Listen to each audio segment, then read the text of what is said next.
So the lighting in this little nook is literally atrocious. But today, another sketchbook session. I'm gonna be doing the 3 emoji challenge thing, where basically you go online, there's a random emoji generator, and then you can pick like any number of emojis. Today I'm doing 3 and incorporating them into one piece. And I'm gonna try and just make like a piece out of it, and we'll see how it goes because I'm a little bit nervous. Yeah. So thank you for clicking on my video. Let's get started with the sketchbook. So starting off, I decided to just kind of block out my lighting and see exactly where I wanted the light to hit. I typically don't do full scenes. Just recently I kind of started doing them more often. As you can see on the right is my May daily art challenge, but I wanted to start off by just blocking in the light and the shadows just so I can have a clear head, and then also just since it is gouache and it will come up just a little bit of an underpainting to just kind of help me along the way. So I did water it down quite a lot, and it seemed to work really well for me actually. Typically I work thicker with gouache, but using it more as almost like a watercolor seemed to work really great. Yeah, so I put in a bunch of little color splotches and then I just blended them out with water, and it made a really nice wood texture. I mean, it's not perfect, it's not like photorealism, but I'm proud of it. I like the little hints of red. And then I just took water on my brush and kind of dabbed out that centerpiece to get like almost like light hitting in that one spot. You will not believe how long this painting took. This took, I think, 3 hours.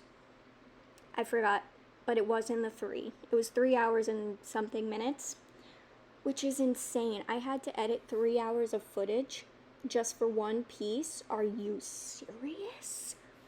I was distraught. I did not plan on it taking this long at all.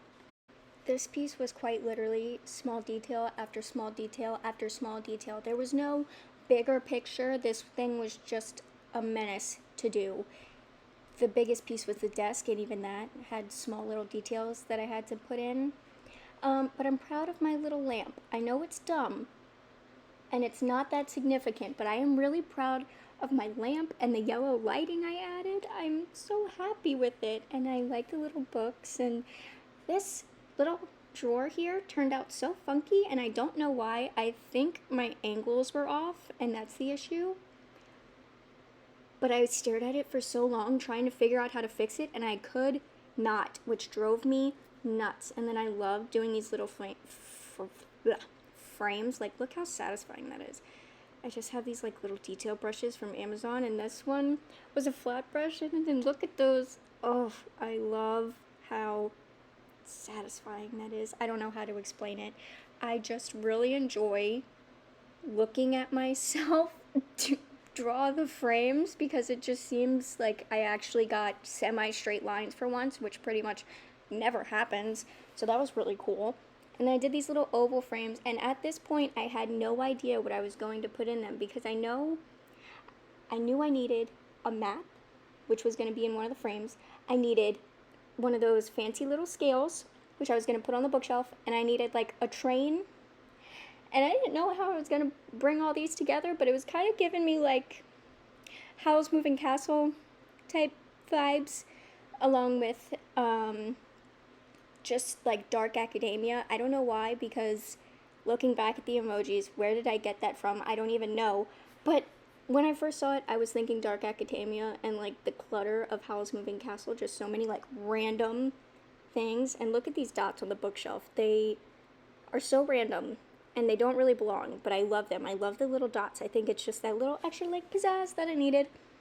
And then yeah, so I just moved to Massachusetts, so I decided to do like a really crappy map of Massachusetts right there. That's the map. That's how I added in the map. And then little books on the bookcase, which I love. I love all the little details, but at the same time they drove me crazy. I just got out the shower. It's 6 p.m. and I usually go to bed early. And I know my hair looks crazy. I haven't brushed it yet. this is how far I am, and I'm also in the middle of a daily May art challenge.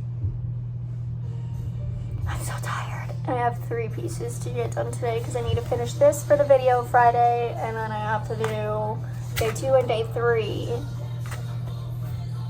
I want to scream. And I may be pushing myself a little bit too far, but what's new? And this is a pimple patch because I'm breaking out.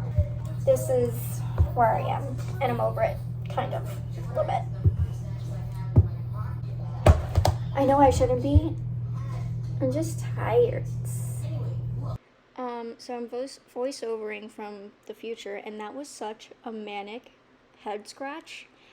I don't know what headspace I was in when I recorded that, but I should not have had my face on camera because I was just a little bit of a mess. I mean, I had the crazy head scratch, I was making crazy faces, I looked just discombobulated, I don't know. Here's a train. I decided to put a steam engine train. I know it was like a monorail that the emoji was, but I cheated a little bit because it's my gosh darn sketchbook.